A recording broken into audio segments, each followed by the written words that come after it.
My name is Susan Tomasich. I'm the Marketing Director for the AssistCare Senior Communities and AssistCare at Home. This video is being made to let you know how we're taking care of your seniors in our assisted living communities during the COVID-19 pandemic. The first part of the video contains a message from Fleta Herndon, our Senior Executive Director. The second part of the video gives you resources to help you if you have seniors at home that you're taking care of, or to give you ideas of how to communicate with your loved one while we are unable to allow visitors into our communities. Hello folks.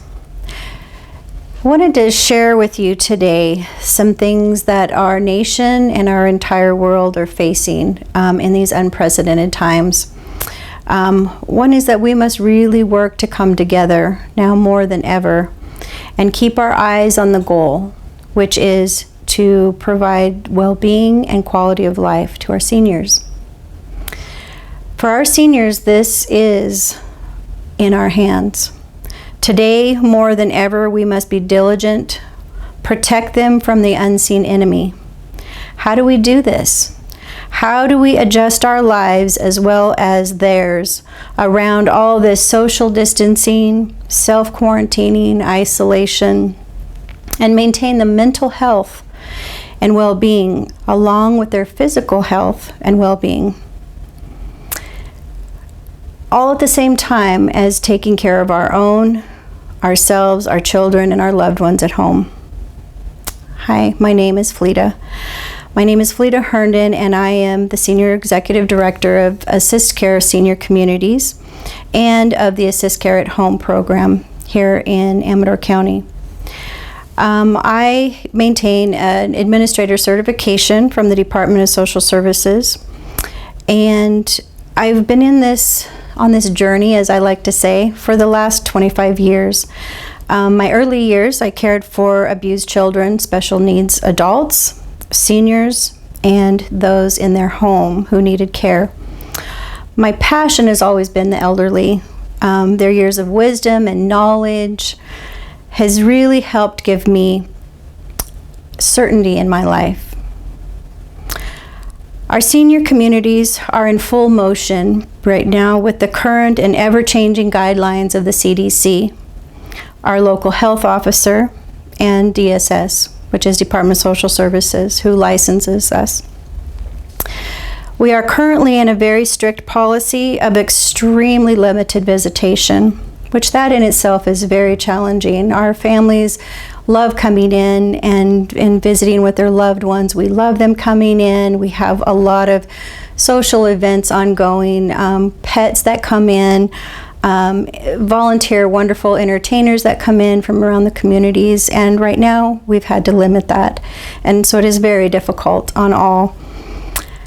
During this process, each one of our staff members prior to coming to work must go through a very intense checkup every day of making sure they do not have a fever, they do not have a cough, respiratory issues, or other just not feeling well, general things occurring.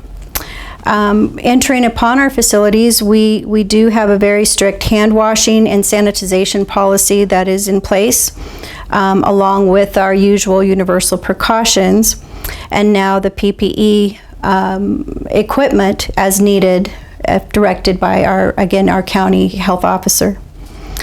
Our home care clients are also very important with our whole community situation here.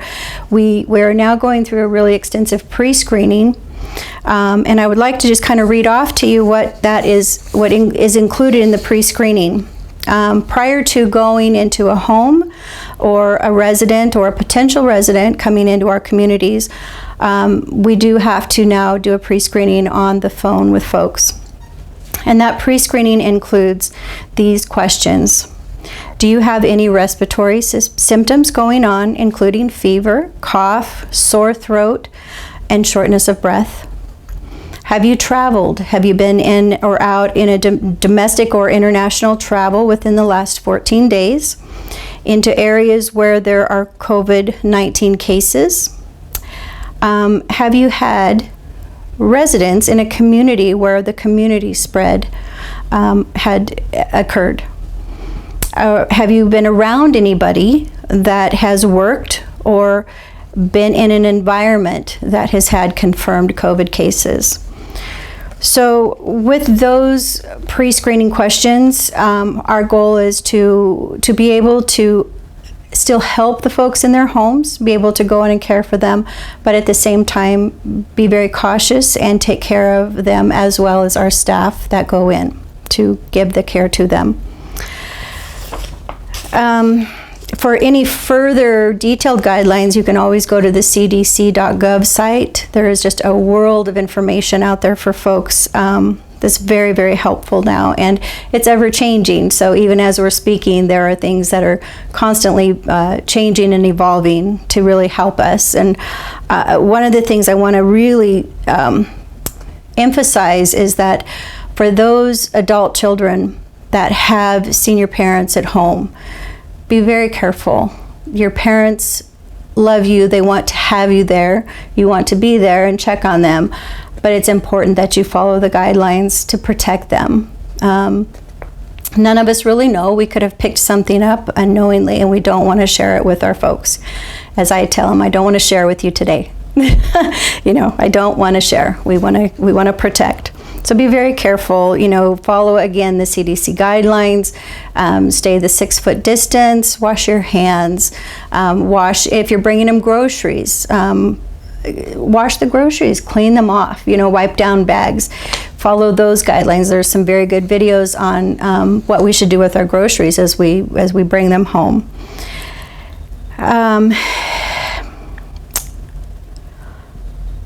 I wanted to also talk about fun times.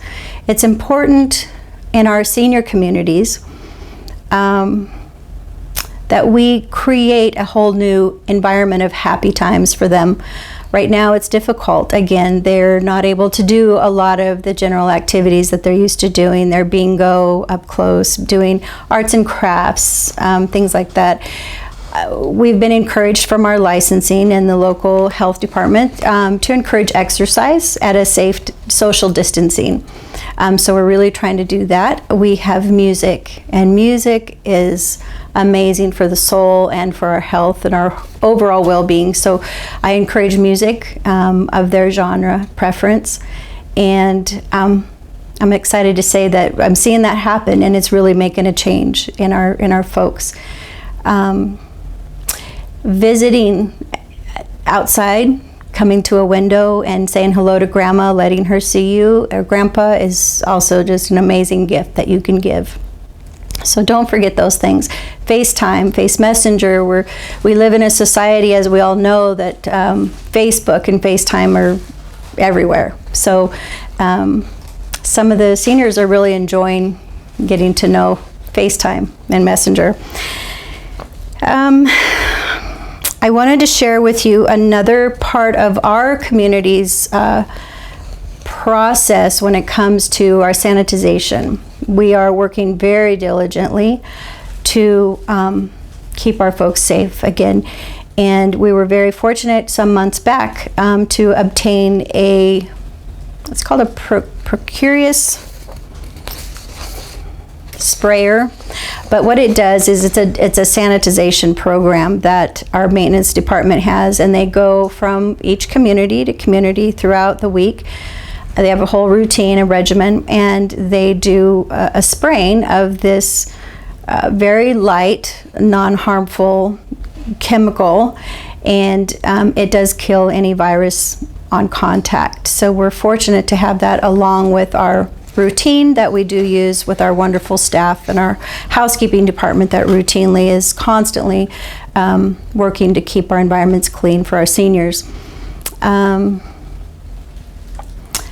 I just want to really encourage all of us out there to take this very seriously. We are living in a tough time. There's a lot of challenges with it, but we will get through it. And our seniors are so important, and they are the most fragile. And we all are told that, and we see it every day. So as we're going about and going to the stores, going in and out of the areas that we need to remember everything that we do can have an effect on them, and let's protect them. Let's also keep them happy. You know, I hear people, they're scared what's going on, and everything that we can do to go in and smile and be silly. And I was telling one of our assistant managers today, I said, you know, get your girls and go line up and act silly, laugh and dance, and help the residents to laugh, because that energy in itself, along with music, is just a miracle worker. So again, thank you for your time, and keep the positivity going, and we'll get through this. Thank you so much. CDC recommendations are changing rapidly. Our staff now wear masks all day, every day, in addition to the safety precautions we had in place at the time this video was recorded. Here are some ways to visit your loved one without actually being in the room with them. Window visits are a great way to see and talk to your loved one without being in the room. There are a lot of virtual ways to visit as well. FaceTime for iPhones, Zoom, Facebook Messenger, WhatsApp, Skype,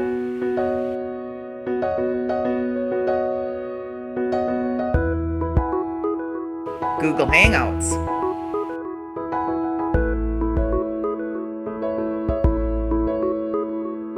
Google Duo,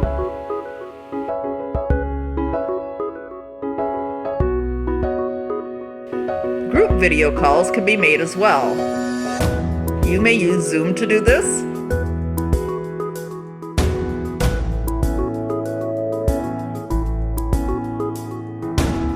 and Google Hangouts.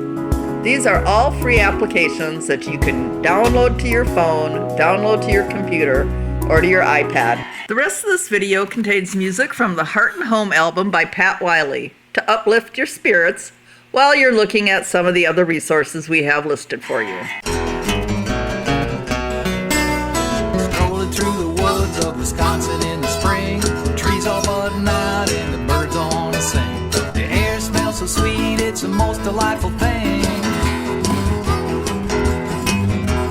Back home resting, sitting in my favorite chair, I find a watermelon seed with legs crawling in my hair. I do that wood tick strip check, feel them crawling everywhere. Pull off my shirt, I drop my pants, even check my underwear. I look in front, I look in back, do a sneaky check the cracks. Wood tick strip check, feel one crawl the back of my neck down. So I'm standing walk naked in the middle of the floor. I only find the one, but those moles all look like more. My eyes say they're gone, but my skin's not so sure. Put all my clothes back on, can't put my mind at ease, cause I've read one too many articles on Lyme disease. If you don't find them in time, grossest thing you've ever seen. Those teeny tiny ticks turn the size of navy beans. Submarine gray with a little touch of green. Living on a father's blood, it doesn't seem right, but it's all in a day's work for a parasite.